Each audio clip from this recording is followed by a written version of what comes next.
अस्सलाम नाज़रीन किराम, आज हमने फैसला किया है कि सिर्फ पाकिस्तान की मईशत पर बात करें और उसके मुख्तलिफ पहलुओं का जायज़ा लें। हमारी टीम IMF में भी गई हुई है, सऊदी अरब में का दौरा भी कर रहे हैं, UAE की टीम भी यहाँ आई हुई है। हम कह रहे हैं कुछ वहाँ से हमें रियायत मिल रही है, कुछ सहूलतें मिल रही हैं। सहूलतों के अलावा हम कुछ मांगते भी नहीं हैं, हमें शायद उसके अलावा कोई हमारा हल भी नहीं है, या और हमारे पास कोई ऑप्शन भी नहीं है, या आउट ऑफ बॉक्स हम शायद सोचते नहीं हैं। मुझे नहीं पता असल सूरत क्या है।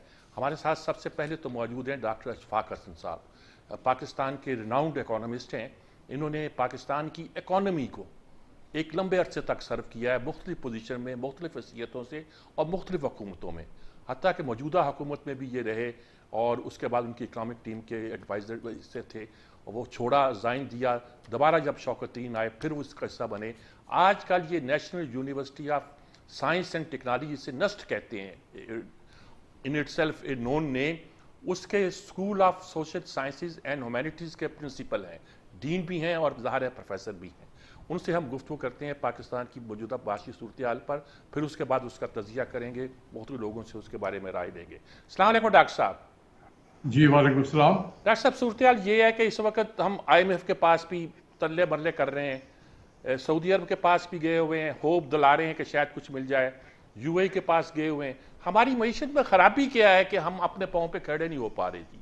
यहाँ इस वक्त क्या खराबियाँ कुछ पैदा हुई हैं जिनको हम रेक्टिफाई करना चाह रहे हैं, या एज यूजुअल हम रूटीन के मुताबिक चलते जा रहे हैं, शायद कहीं पाँव टिक जाए और हमारा कुछ मसाइल का हल हो जाए, क्योंकि आम आदमी तो बहुत तंग है।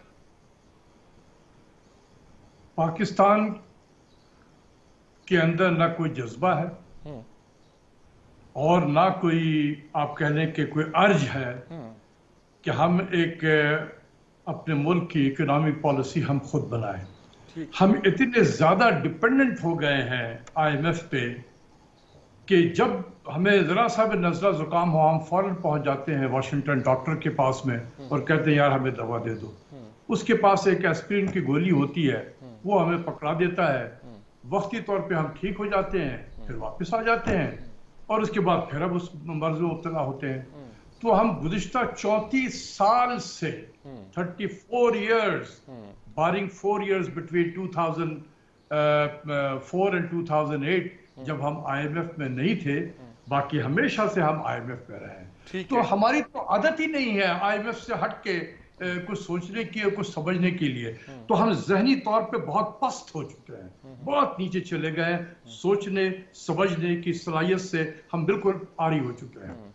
इसलिए हम जो आज जिस मसाइल में है वो मसाइल इसीलिए है कि हम ना कोई अपने मुल्क की पॉलिसी बनाते हैं, ना हम अपने मुल्क में जो लोग यहाँ मौजूद हैं उन पे भरोसा करते हैं। हम पॉलिसीज ही बाहर से लाते हैं, उसकी इम्प्लीमेंट करने वाले भी बाहर से लाते हैं।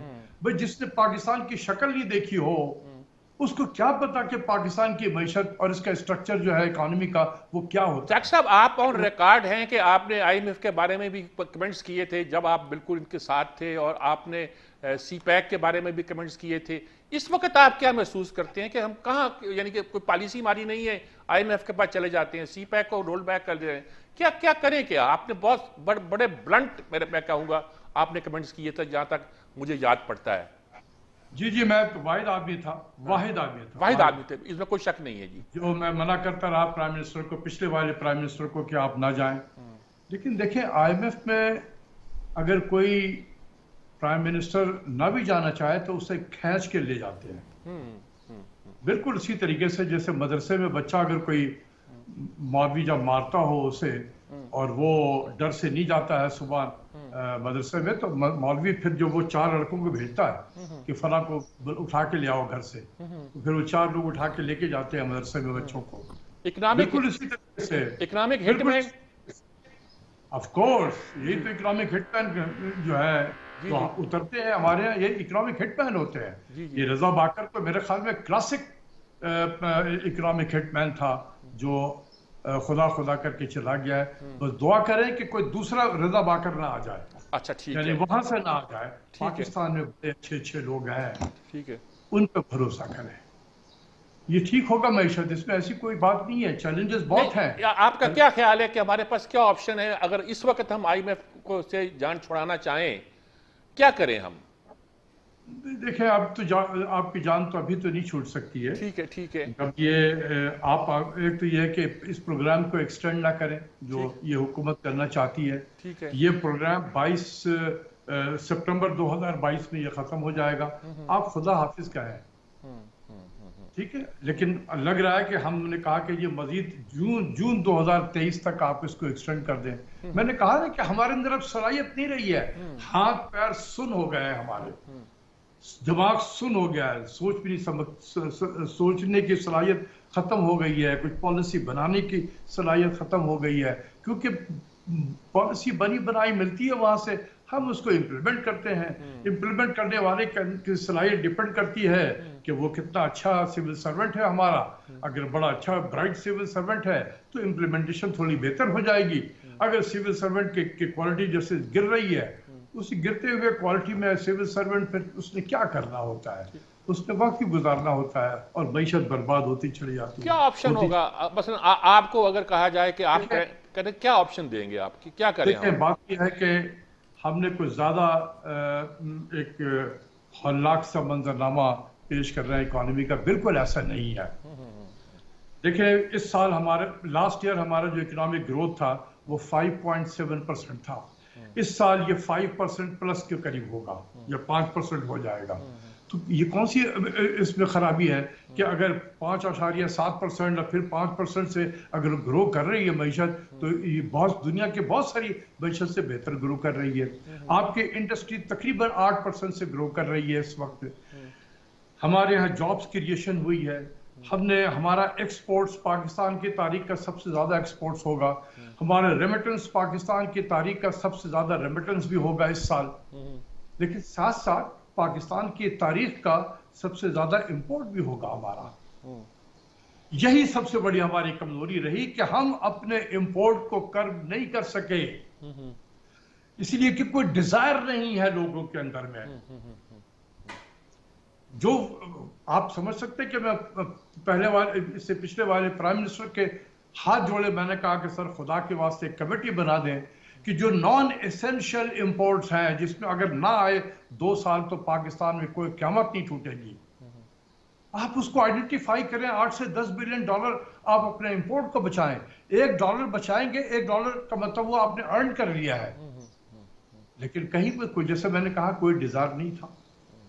तो इसलिए जो है हमारी सबसे जो बड़ी कमजोरी है इस वक्त, बाकी तमाम चीजें बेहतर हैं। आप इस प्रोपेगेंडा पे ना जाएं, क्योंकि मैं कोई सियासी आदमी नहीं हूं। क्योंकि हर आने वाला जो है यही प्रोपेगेंडा करता है कि बस बर्बादी हो गई, बर्बादी हो गई मैशत। ऐसी हरगिज नहीं है। आपको ये देखना होगा कि पिछली हुकूमत ने जिस तरीके से पैंडेमिक को एड्रेस किया, उसके इश्यूज को, दुनिया में उसकी तारीफ की गई है। हम क्यों नहीं तारीफ करते? अपने घर में अगर कोई अच्छी चीज हो रही होती, हम उसकी तारीफ नहीं करते, दुनिया तारीफ कर रही होती है। हमने मैं यूनिवर्सिटी में बैठा हुआ हूँ, हजारों बच्चे ऐसे हैं जिनको ये एहसास स्कॉलरशिप मिल रहा है। यहाँ पर एक बच्चा फ्री में अगर पढ़ के ग्रेजुएट होकर निकलता है, आप सोचिए कि उसकी आने वाली नस्ल बदल जाएगी। हजारों बच्चे हैं जो इस तरीके से स्कॉलरशिप पूरे पाकिस्तान में मिल रहा है। डॉक्टर साहब, ये काम तो हमारा देखें ना, 34 साल आप बता रहे हैं कि हम IMF में रहे, 34 साल से जारी है। हम इतने PhD पैदा कर रहे हैं, इतनी यूनिवर्सिटियां बना रहे हैं, इतने लोग हमारे बाहर जा रहे हैं, हमारे इकोनॉमिस्ट इंटरनेशनली रिनाउंड मौजूद हैं। फिर क्या खराबी है? क्या हमें एक आज का किताब का चर्चा है कि पाकिस्तान को प्रोग्रेस नहीं करने देनी, आगे नहीं जाने देना, ये एटमी ताकत है, ये प्रॉब्लम पैदा करेगा। क्या हमारे खिलाफ साजिश होती है कोई, या क्या CPEC की तरफ? साजिश तो बिल्कुल होती है, बिल्कुल होती है। आंखों देखा हाल मैं आपको बता रहा हूँ, बिल्कुल होती है। और इसमें देखें, इस्लामाबाद में एक इकोसिस्टम डेवलप हो गया है IMF का। और वो एक होता है कि जैसे ही चेंज ऑफ गवर्नमेंट होगी, IMF शुरू हो जाता है। हर तरफ से आवाजें उठती हैं, सिवाय मेरी आवाज के। मैं अकेला होता हूँ। जी, आपकी आवाज 2-3 बार बड़े लाउड एंड क्लियर सुनी गई। बिल्कुल। उनके वज़रा के अंदर प्लेसमेंट होती है स्ट्रेटेजिक जगह पे लोगों की, कि लाओ घेर के प्राइम मिनिस्टर को IMF की तरफ में। ये एक स्टैंडर्ड ऑपरेटिंग प्रोसीजर है जो चल रहा है। तो तो इसलिए ये ऐसा इकोसिस्टम डेवलप हो गया है कि हमारे अच्छा लोगों को हुकूमत को इतना डरा दिया जाता है और यही इकोसिस्टम वाले डराते हैं, ओहो अगर नहीं गए तो ये बर्बादी होगी, अगर नहीं गए तो ये बर्बादी हो जाएगी, ये तबाही हो जाएगी। वो बेचारे सियासतदान होते हैं, उन्हें समझ में नहीं आता। वो कहते हैं यार ये बड़े पढ़े लिखे लोग हैं, ये कोई वर्ल्ड बैंक पे गुजार चुका है, कोई एशियन डेवलपमेंट बैंक पे वक्त गुजार चुका है, कोई IMF से रिटायर होकर आया हुआ है, ये अगर हमें कह रहे हैं तो ठीक ही कह रहे होंगे, और हम चले जाते हैं डर से। आप देखें दुनिया में 190 मुल्क हैं जो IMF के मेंबर हैं। क्या सब मुल्क IMF के प्रोग्राम में जाता है? बिल्कुल नहीं। हम जैसे 12-14 मुल्क हैं जो निकम्मे हैं, जो ये जाते हैं, रेगुलर तरीके से जा रहे हैं। तो ये बाकी 170-172 जो मुल्क हैं वो कैसे सरवाइव करते हैं? वो कैसे अपनी पॉलिसीज को बना रहे होते हैं? हम वो काम क्यों नहीं कर सकते? डॉक्टर साहब CPEC क्या कर सकता है हमारे लिए जी? लेकिन CPEC ही तो सबसे जिस कहते हैं ना कि स्टॉर्म, जो आंखों में क्या कहते हैं, तूफान जो है दुनिया को, वो इसी चीज की है ना, CPEC की है। हमें बार बार कहा जाता है get out of China, get out of CPEC, get out of China. तो हमारे जो लोग आते हैं अगर उन्हीं के आशीर्वाद से आएंगे तो क्या वो CPEC की तरफ देखेंगे? तो इसलिए मैं समझता हूं कि CPEC is a great alternative. ये आपको बहुत सारे इकोनॉमिक मसाइल से निकाल सकता है। देखें, हमने 9 स्पेशल इकोनॉमिक जोन प्रॉमिस किया चाइना के साथ में कि ये बच्चा यहाँ हम बनाएंगे। हर सूबों के वजीर आला ने कहा कि जी हमारे यहाँ भी एक बनना चाहिए, हमारे यहाँ भी। सबके यहाँ एक 2-2 स्पेशल इकोनॉमिक जोन उन्होंने अपना कर लिया। जब बारी आई कि यार चलो अब तुम स्पेशल इकोनॉमिक जोन है, उसका इंफ्रास्ट्रक्चर वगैरह तो बनाओ, बैठे हुए। वो चाहते हैं कि कोई आए, मेरे मुंह में खाना भी मेरे लिए पकाए और लुकमा मेरे मुंह में डाल दे, मैंने कुछ नहीं करना है। भाई आप ही ने तो कहा था कि हमारे सूबे में स्पेशल इकोनॉमिक जोन बनाया जाए ताकि चाइनीज अपने इंडस्ट्रीज को यहाँ रीलोकेट करें। जब आज तकरीबन 6 साल हो गए हैं, एक तो भी हमने फंक्शनल नहीं किया। तो ये किसका कसूर है? ये हमारा है या किसी और का कसूर है? हम अपने मुल्क से, मुझे ऐसा लगता है कि हम अपने मुल्क से मुखलिस नहीं है, हम अपनी जात से मुखलिस है। सिर्फ कोई तरीका है जी इस वक्त के हम ये CPEC के देखे, बहुत सी बातें हैं। ML1 का था, ये पेशावर से लेकर कराची तक बनने का, वो नहीं है। कराची रेलवे का था, ये बहुत से प्रोजेक्ट थे जो बनने थे। उसके बाद आप बताते हैं कि इकोनॉमिक जोन बनने थे। कोई तरीका है कि हम इसको रिवाइव कर सकें? रिवाइव करना ही मैं कहूँगा। चीजों को मारेंगे भी आप, उनको कत्ल भी करेंगे और कहेंगे आओ जी इन्वेस्टमेंट भी करो। ये कभी होता है? अपने आप को चीन समझ लेना। आपके लोग कहीं बाहर जाके काम कर रहे हैं, उनको वहां मारा जा रहा है, आप उनको प्रोटेक्शन नहीं दे सकते हैं, तो वो क्या करेंगे? आप जाके वहां इन्वेस्टमेंट करेंगे? और उनको दुनिया में और भी बहुत सारे मुल्क है जो हमसे रिलेटिवली पीसफुल मुल्क है, वो वहां जाके इन्वेस्टमेंट करेंगे। तो आप अपने घर को भी तो देखें ना। इकोनॉमिक जोन हम बना सकते हैं सेफ उनके लिए? क्यों नहीं बना सकते हैं? क्यों नहीं बना सकते हैं? क्यों नहीं बना सकते हैं? डॉक्टर साहब ये बात भी कहते हैं कि क्या है, कोई रॉकेट साइंस तो नहीं है। दुनिया में इतने हजारों हजार स्पेशल इकोनॉमिक जोन बने हुए हैं, हम देख ले यार उसमें क्या क्या करते हैं। एक तारों से ये बाउंड्री वाल आप खींच दे कि भाई ये अहाता है, ये स्पेशल इकोनॉमिक जोन है, इसके अंदर जो इंडस्ट्रीज होगी, जो चीजें इनकी पैदा होंगी यहाँ बनेंगी और यहाँ से सीधे बाहर एक्सपोर्ट होगी। ये मुल्क के अंदर ही बिकेंगी। अगर मुल्क के अंदर बिकना है तो फिर उस पर नॉर्मल जो ड्यूटी है वो लगेगा। ये तो सारी दुनिया में होता है। लेकिन आपके अंदर जज्बा है? मैं समझता हूं कि नहीं है जज्बा, कहीं पर जज्बा नहीं है। डॉक्टर साहब ये हम कहते हैं कि इंपोर्ट बड़ा कम कर दें, जैसे कि आप भी सजेस्ट कर रहे हैं, लेकिन लोग कहते हैं कि हमारी जो टैक्स ही इंपोर्ट से आता है, अगर नहीं होगा तो हमारा तो रेवेन्यू कलेक्शन नहीं बंद हो जाएगी।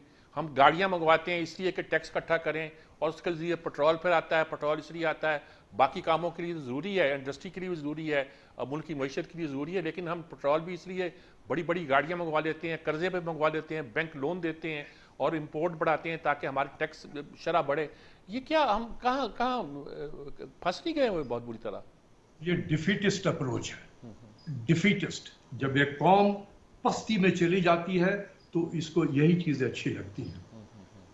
हम जहनी तौर पे पस्त हो चुके हैं, नीचे की तरफ जा चुके हैं, जिसको मैं कहता हूँ रेस टू द बॉटम, नीचे की तरफ जा रहे हैं। आप सजेस्ट क्या करेंगे? फिर हमें रोना नहीं चाहिए, और भी चीजें मंगाएं, खूब मंगाएं, ताकि टैक्स तो इकट्ठा हो ना आपका। लेकिन फिर डॉलर कहां से लाएंगे आप? भीख मांगेंगे फिर जाके डॉलर? जब आप डॉलर भीख मांगेंगे जाकर, तो कौन आपके मुल्क की इज्जत करेगा? फिर जूते भी पड़ेंगे आपको, फिर जो वो कहेंगे आप करें फिर आप। तो क्या डॉक्टर साहब सजेस्ट क्या करते हैं प्रेजेंट सिस्टम के रजीम नहीं मैं कहता, कुछ कह लीजिए, आप क्या सजेस्ट करें, क्या करें ये? इस वक्त हमें सिर्फ और सिर्फ जो है 2 काम करने की जरूरत है।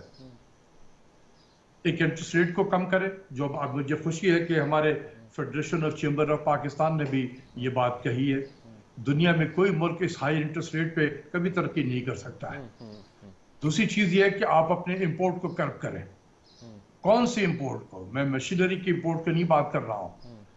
कितने शर्म की बात है कि डॉलर मांग मांग के भिखारी की तरह मांग रहे हैं डॉलर, और वो डॉलर मांग कर लाकर इस मुल्क के जो बड़े बड़े रईस लोग हैं उनको कह रहे हैं कि जाए आप BMW कार इंपोर्ट करें। शर्म नहीं आती है हमें? कुत्ते बिल्ली के खाने और शैम्पू हम बाहर से मंगाते हैं। जो मोबाइल फोन अगर हम 2 साल ना इंपोर्ट करें तो क्या क़यामत टूट जाएगी इस मुल्क में? अगर मुल्क से अंदर आपका मोहब्बत हो इस मुल्क से तो आप ये कर सकते हैं। अगर अपनी जात से मोहब्बत है फिर नहीं कर सकेंगे आप। ठीक बात, ठीक बात। आपकी सजेशन ये है कि इंटरेस्ट रेट कम करें, इंपोर्ट कंट्रोल करें, और इसी से हमारी एक और अपनी ग्रोथ रेट को बढ़ाने की कोशिश करें, CPEC के साथ करें या जैसे भी करें, जिसको ग्रोथ रेट को बढ़ाने की कोशिश करें। बिल्कुल। बहुत शुक्रिया आपका डॉक्टर इशफाक हसन साहब, बहुत शुक्रिया, आप हमारे साथ थे। आपने बहुत हमारी बहुत चश्मकुशा किस्म की बातें की हैं, आपका बहुत शुक्रिया। लेते हैं एक वक्फा, वक्फे के बाद हाजिर होते हैं।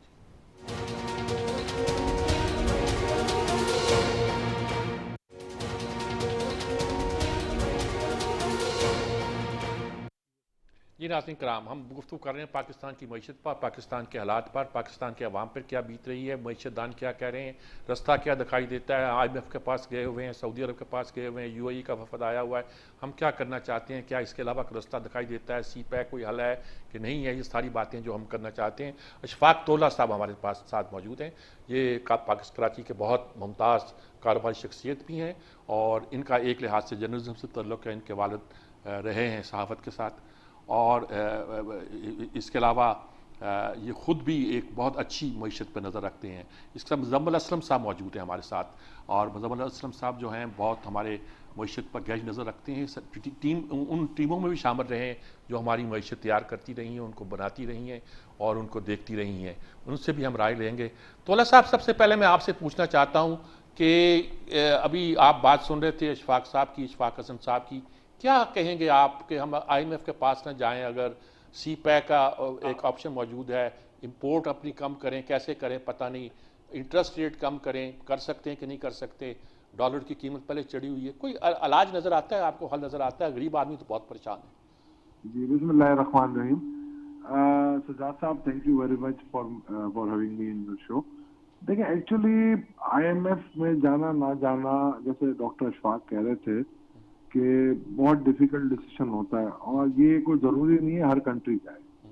पिछले मरतबा हमने बड़ा अच्छा एक प्रोग्राम फिनिश किया था, और बड़ी जबरदस्त हमने अपने इंडिकेटर्स माशी तौर पे कर लिए थे। मगर फिर अचानक से आपने देखा होगा कि जब हमारा CPEC शुरू हुआ और जब पॉलिटिकल अनस्टेबल और इनस्टेबिलिटी शुरू हो गई, उस वक्त से ये सारा गेम आपका खराब हुआ, और अब फिर आपको IMF की तरफ रुजू करना पड़ा। जो 2018 में CPEC की वजह से, और कुछ ऐसी इंपोर्ट्स हैं जो हम मेंशन यहाँ नहीं कर सकते, उसकी वजह से आपका जब करंट अकाउंट डेफिसिट जो $19 बिलियन तक पहुंच गया, तो उस वक्त ये सारी चीजें ऐसी आपके सामने आ गई कि आपको जाना जरूरी हो गया। मैं आपको इस बात पे यकीन से मैं कह सकता हूँ कि हम अवॉइड कर सकते हैं, मगर उसके लिए जो रेसिपी है वो बहुत खतरनाक होगी हमारे लिए। हम अपने आप को जब तक डिसिप्लिन नहीं करेंगे, हम इन मल्टीलेटरल एजेंसीज के सामने हमेशा हमें बैठना पड़ेगा। देखिए, सबसे पहली बात ये होती है कि आपके 2 बड़े इस वक्त इश्यूज जो आएंगे और आ रहे थे और आएंगे, वो सबसे पहला एक इशू है आपका डिस्ट्रीब्यूशन ऑफ टैक्स, बिटवीन आपका जो सूबों के और वफाक के तक। सबसे पहले अगर आप देखेंगे तो हमारा जो एनएफसी अवार्ड जो 2008 या 9 में जो दिया गया और 2010 में जिसको हमने इम्प्लीमेंट शुरू किया, वो एक पूरा टॉपसी टर्वी हो गया। 42.5% हम पहले देते थे सूबों को और 57.5 रखती थी आपकी फेडरेशन। इसमें कलेक्शन चार्जेस वगैरह सारे मैं नेट ऑफ करके कह रहा हूँ। और इस मतलब आज जो आपका अगर देखें तो ये जो इतने अरसे से चल रहा है वो 58.5 है और 58.5 यहाँ पर है और 42.5 आपके पास 41.5 नेट रह जाता है फेडरेशन के पास। देखिए, ये एनएफसी अवार्ड से आपकी जो डिस्ट्रीब्यूशन ऑफ टैक्सेस की वजह से जो रिसोर्सेज डिस्ट्रीब्यूशन हो रही है, इसमें आपका नामुमकिनात में से होगा कि आप इन चीजों से जान छुड़ा दें। दूसरा, आपका जो सबसे बड़ा मसला इस वक्त जो आपकी मईशत का है, आप इंटरेस्ट रेट कम भी कर सकते हैं, आप टैक्सेस जो थोड़े बहुत बढ़ाना है बढ़ा भी सकते हैं, मगर सबसे बड़ा जो आपका मसला आता है वो आपका करंट अकाउंट डेफिसिट का आता है और बैलेंस ऑफ पेमेंट का आता है। आपका सबसे बड़ा मसला ये है कि आपकी एक्सपोर्ट्स नहीं बढ़ रही हैं। बिलाशुबा अगर हम ये कहें कि जी 24 से 30 हो गई हैं या 31 या 32 या 33 हो जाएंगी, इसकी हमने एक बहुत डिटेल एनालिसिस की है। क्वांटिटी का इसमें 59 सिर्फ 5 से 6% है और बाकी सारा आपका प्राइजेस पे होता है। जैसे कॉटन की पहले प्राइस 2 साल पहले या 1 साल पहले आपको 60 सेंट मिलती थी, प्री कोविड की बात कर रहा हूँ, ताकि कोई ये ना कहे कि कोविड के दौरान इसकी वजह से हमें ये वो मिला। कोविड के बाद ये अचानक से, अब आप अगर देख लेंगे, मेरे पास 2008 से डेटा जिस वक्त भी चाहिए मैं आपको दे दूंगा, अब वो $1.50 पे है। तो वो जो वैल्यू एडिशन प्राइस की हुई है, इसकी वजह से आपका 65% टेक्सटाइल चल रहा है। अच्छा, आपको एक लकी एक वो मिला कि जिस तरीके से आपकी जो सर्विस सेक्टर की एक्सपोर्ट, स्पेशली सॉफ्टवेयर की जो एक्सपोर्ट या आपकी आईटी सेक्टर की बढ़ी है, कोविड की वजह से इसमें खातिर खा इजाफा हुआ और ये अच्छी पॉलिसीज का भी नतीजा है। जहां जो अच्छे काम हुए उनको हमें दाद देनी चाहिए। देखिए, सबसे बड़ा मसला आपका ये आ रहा है अब कि आप एक तो टैक्स रिफॉर्म्स नहीं कर पा रहे। टैक्स रिफॉर्म्स में सबसे बड़ा मसला आपका आ रहा है कि 38% आपकी जो मईशत है, जिसमें 20% ज़राअत है और 18% आपकी जो शटर, जिसको आप होलसेल और रिटेल ट्रेड देते हैं, उनमें कोई इनसिग्निफिकेंट कंट्रीब्यूशन है टैक्सेस के ऊपर। अगर मैं उनको एक्स्ट्रापोलेट करूं तो आज मेरा टैक्स टू जीडीपी रेशियो 17% आता है, जो कि एक बहुत अच्छा रेशियो माना जाता है। तो ये दो ऐसे फैक्टर्स हैं जिनको आपको पहले ठीक करना पड़ेगा। आपको अपनी एक्सपोर्ट सही मायनों में बढ़ानी पड़ेगी। ठीक बात है। इंपोर्ट्स को क्लिप करने की जहां तक आप बात कर रहे हैं, कुछ चीजें ऐसी हैं जो हमारे हाथ में नहीं है। जैसे आपका ऑयल की इंपोर्ट है, पाम ऑयल पे आप अभी रिप्लेसमेंट ले सकते हैं, ऑयल में आपके पास इंपोर्ट नहीं है। अब अगर मेरे दोस्तों ने कुछ मुझे कहा कि जी रशियन ऑयल इंपोर्ट हो रहा था और 70% पे शायद आ जाता और हमें मिल जाता, तो मेरा ख्याल है, शायद मुझे तो मेरी इतनी तो नॉलेज नहीं है, मगर जिन लोगों से मैंने पूछा उन्होंने कहा हमारे पास कोई ऐसी रिफाइनरी नहीं है जो रशियन ऑयल को रिफाइन कर सके। जी, मुज़फ़्फ़र असलम साहब से हम पूछते हैं। जी मुज़फ़्फ़र साहब, क्या आप क्या कहते हैं? देखिए, मैंने कुछ डॉक्टर साहब का भी तज़किया सुना, अशफाक साहब का तो तोला साहब को तो पूरा सुना। अशफाक तोला साहब ने बिल्कुल मुनासिब बात की है और उन्होंने जो पिन पॉइंट की है चीज़ें, 18वीं तरमीम जो एनएफसी अवार्ड है, ये एक जड़ है और ये उस जड़ की वजह से हमारा बजट खसारा अगर आप उठा लें, जिस दिन से ये हुआ है उस दिन से पाकिस्तान का बजट खसारा बेकाबू हुआ है और उसकी वजह से पाकिस्तान का जो है मकामी कर्जा था, जो बजट डेफिसिट था, वो बढ़ा और जिसके से कर्जा बढ़ा।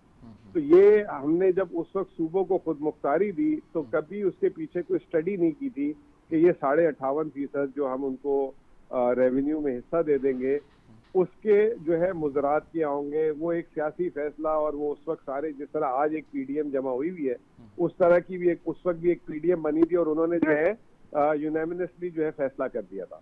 तो उसके असरात जो है वो आज भी पाकिस्तान में है। और ये कोई भी आ जाए, दुनिया का बड़ा सा बड़ा मईशतदान भी आ जाए, 22 IMF प्रोग्राम भी इसलिए फेल हो गए कि इसका हल जो है 18वीं तरमीम की जैसे NFC 7 अवार्ड है, उसको रिव्यू किए बगैर नहीं हो सकता। बिल्कुल इन्होंने 100 आने बात की है। दूसरी बात जो मैं समझता हूँ कि इस मुल्क को जब दो चीजें हमेशा लेके डूबी है साइकिल में, एक चीज आलमी मार्केट में तेल की कीमतें जब बढ़ जाना एकदम, ठीक है, और क्योंकि हम दरामद करते हैं 85% तेल, और फिर जब तेल बढ़ता है तो आलमी मार्केट में कुछ चीजें तेल से लिंक भी होती है, जैसे फूड होता है, क्योंकि बहुत सारी खाने की फसलों से बायोफ्यूल वगैरह चीजें बनती हैं, वो हो गया, कुछ और चीजें हो जाती है, किराए बढ़ जाते हैं। तो वो एक हमेशा जब भी इंटरनेशनली ऊपर जाता है पाकिस्तान की मईशत जो है फौरन डूबने की तरफ आ जाती है। दूसरा, हमने ये देखा है कि पाकिस्तान की मईशत जो है ना, जब इखराजात उसके उस वक्त बेकाबू होते हैं जब जमीन के कारोबार और जमीन की कीमतों में इजाफा होता है। और ये जमीन की कीमतों में जब इजाफा होता है 100-100%, 200-200%, तो लोग फिर जो है उससे गाड़ियां लेते हैं, मकान बनाते हैं, शादियां करते हैं, एक्स्ट्रा शादियां करते हैं। ये हमारा, आप मतलब तंजीम नहीं कह रहा, ये बात है, फैक्ट है, ठीक है ना। तो उसमें तमाम की तमाम जो इखराजात हैं ये इस तरह के हैं, ये डॉलर में होते हैं। गाड़ी बाहर से आती है, मकान, आपको पता है यहाँ पे सीमेंट, रेती, बजरी के अलावा कोई चीज पाकिस्तान में नहीं बनती, ठीक है ना। तमाम लोया भी बाहर से आता है, प्लास्टिक पाइप भी बाहर से आता है, फिटिंग भी बाहर से आती है। अब तो शुक्र है टाइलें हल्की फुल्की बनना शुरू हो गई, बल्ब लाइटें भी बाहर से ही आती है, सब कुछ बाहर से आता है। तो पेंट का रॉ मटेरियल भी बाहर से आता है।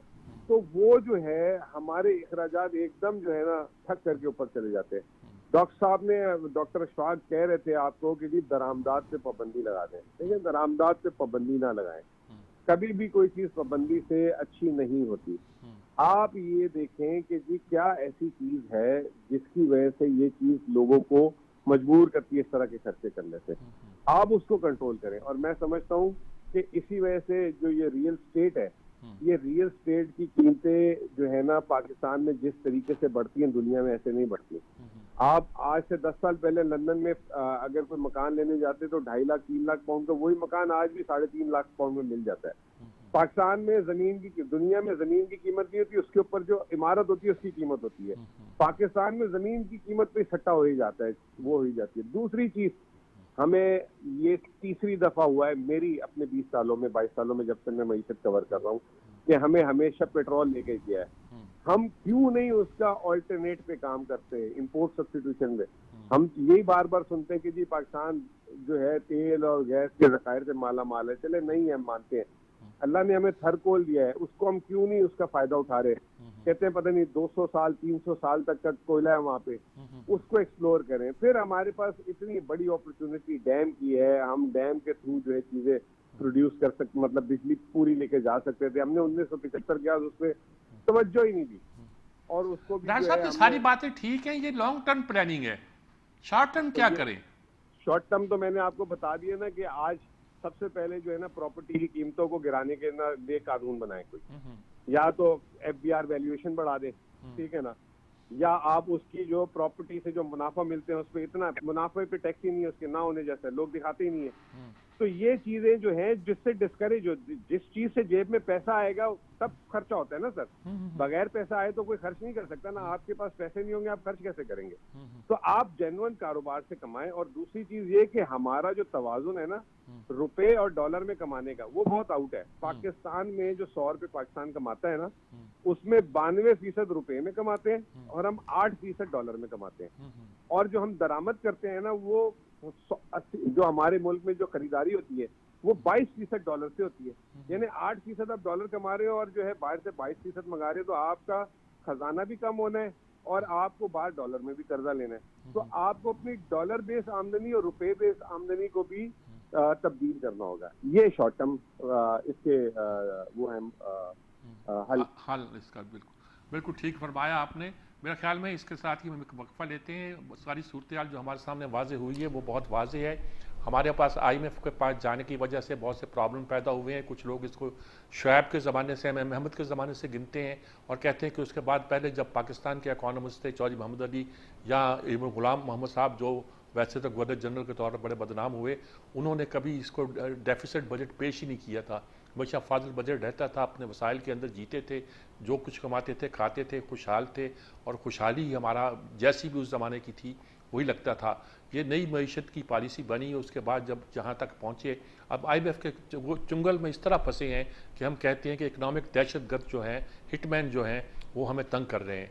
CPEC का एक ऑप्शन हमारे पास मौजूद है, हमें जाने नहीं दिया जाता और कुछ हमारे अंदर विल भी नहीं है। सूबे उसमें कर भी नहीं रहे। इसमें NFC अवार्ड का जिक्र भी आया कि NFC अवार्ड किस तरह हमारे लिए मसाइल पैदा करता है और वो मसाइल क्या क्या नक्शा जो है इख्तियार करते हैं और करते दिखाई देते हैं। ये साफ दिखाई देता है कि हमने NFC अवार्ड के ज़रिए से वफाक के पास तो पैसे कम हैं, वो पैसे जो लेता है वो सारे कर्ज़े की शक्ल में लेता है और कर्ज़ा बहुत बढ़ता जा रहा है। हमारे इकॉनमी में कुछ और प्रॉब्लम भी हैं, कुछ अनकहे प्रॉब्लम भी हैं जिनका जिक्र हमारे यहाँ लोगों ने नहीं किया।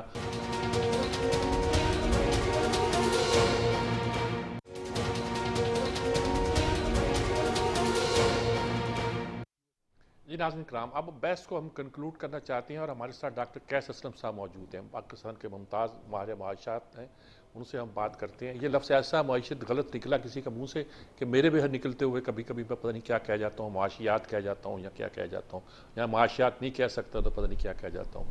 तो उनसे हम पूछना चाहते हैं कि वो तज़किया लेना चाहते हैं, कैसे होते हैं। डॉक्टर साहब अस्सलाम वालेकुम। वालेकुम अस्सलाम।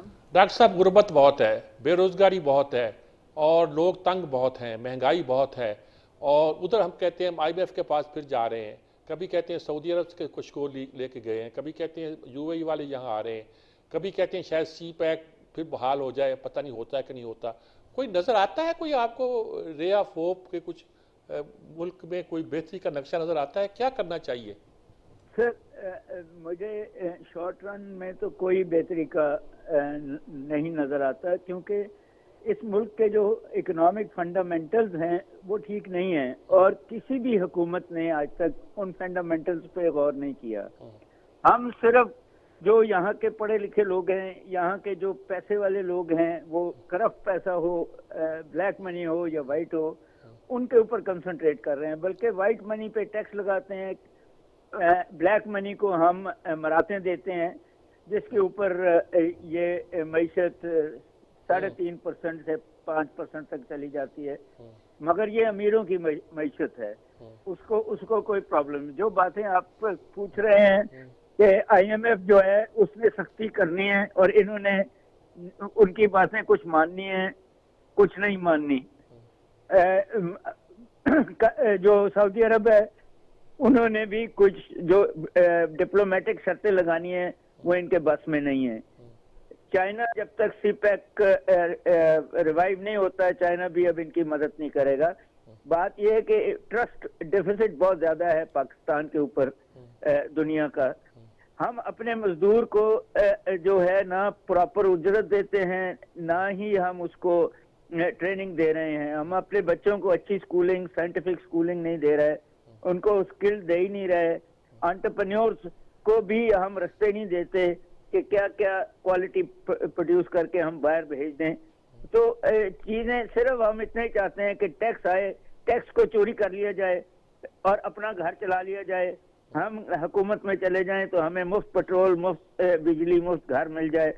इसके अलावा हमारी अपर क्लासेस जो हैं वो उनकी सारी लड़ाई जो है टैक्स के केक के ऊपर है और वो बड़ी सीरियसली हम अनाज भी बाहर से खरीद रहे हैं, हम तेल भी बाहर से खरीद रहे हैं, हम खुर्दनी तेल भी बाहर से खरीद रहे हैं, मशीनें तो आनी ही आनी है।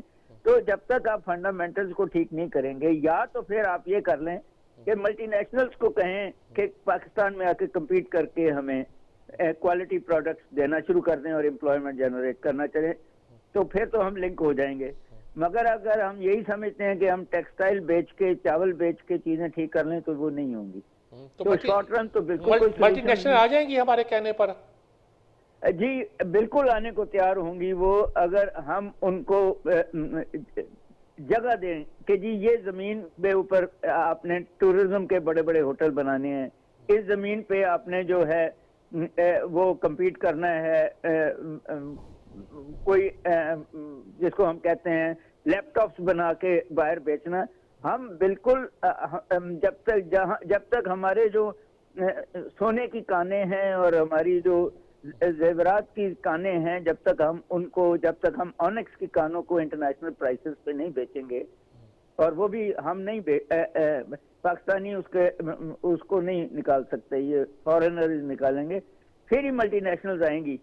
मगर सिर्फ कह देना कि हमारे इन्वेस्ट करो, वो नहीं करेंगी, क्योंकि हमारे जो as I said fundamental skills, honesty, hard work ये मिसिंग है हमारे मुल्क में। कुछ लगता है कुछ हुकूमत जो हाथ पांव मार रही है, कुछ कुछ थोड़ा बहुत कुछ रिलीफ मिलेगा? जी देखें, बात यह है कि पाकिस्तान एक बड़ा मुल्क है, पाकिस्तान एक न्यूक्लियर मुल्क है, पाकिस्तान में अमन चाहिए दुनिया को, तो इतना रिलीफ तो आपको मिल जाएगा कि आप स्टेबल रहें।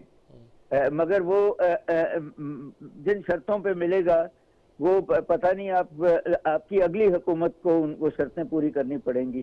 कंसेंसस जब तक पार्लियामेंट में नहीं होता और हमारी पॉलिटिकल फोर्सेस का कंसेंसस नहीं है, सी पैक की क्या सूरत हाल है इस वक्त, आप क्या लगता है? देखिए मेरा ये ख्याल है कि सी पैक उस तरीके से बंद नहीं हुआ, मगर चाइनीज भी अब यहाँ इन्वेस्ट करते डरते हैं। उनके 3 प्रोफेसर मार दिए, उनके पहले वहाँ जो डैम बन रहा था वहाँ 2 चाइनीज मरे थे, तो वो जरा घबराए हुए हैं। मगर मेरा ख्याल है कि सी पैक पिछली गवर्नमेंट ने स्लो कर दिया था, वो खत्म नहीं हुआ और चाइना को भी सी पैक की जरूरत है। जो डर है वो ये है कि अगर उनका अफगानिस्तान से दोस्ती हो जाती है और वो एक अल्टरनेट रूट बना लें अफगानिस्तान के थ्रू और ईरान के थ्रू, फिर सी पैक आपके पास खत्म हो जाएगा। आपको बड़ी जल्दी अपना रिवाइव करना पड़ेगा, सी पैक को रिवाइव करना पड़ेगा। जी बहुत बहुत शुक्रिया डॉक्टर साहब, आपने बहुत हमारी रहनुमाई की। डॉक्टर कैसर साहब हमारे साथ थे, आपने राय सुनी मुख्तलिफ लोगों की, डॉक्टर अशफाक हसन की सुनी, अशफाक तौला साहब की सुनी, मुज़म्मिल असलम साहब की सुनी, और आखिर में आपने एक वाइंडिंग अप एक जो रिज्यूमे था वो डॉक्टर कैसर साहब से लिया। आपको अंदाज़ा हो चुका होगा कि हमारी मईशत कितनी मुश्किलात में है, हम कहाँ खड़े हैं, IMF के पास जाकर हमने क्या खोया, और अब सी पैक को जो हम सी पैक को पैक करके बैठे हुए हैं उसको रिवाइव करने के बगैर कुछ चारा नज़र भी नहीं आता। लेकिन उसका रास्ता क्या हो, ये भी एक बहुत बड़ा सवालिया निशान है। हमारी मईशत बहुत से ख़तरात का शिकार है, खदशात का शिकार है। इनको दूर करना और पाकिस्तान को सही रास्ते पर दिखाना, यही हमारा मतमय नज़र है, यही हमारा नक्शा है जो हमें सामने दिखाई देता है। इस पर अगर हम चल पाएँ तो मुल्क तरक्की भी कर जाएगा, सर्वाइव भी कर जाएगा, मुस्तहकम भी हो जाएगा, और पाकिस्तान के अवाम के दुलद्दर भी दूर हो जाएंगे। वरना मुश्किलात ही मुश्किलात है। अल्लाह हमें इन मुश्किलात से पनाह दे, हमें अपनी हिफाजत में रखे। इजाज़त चाहता हूँ। अल्लाह हाफिज़।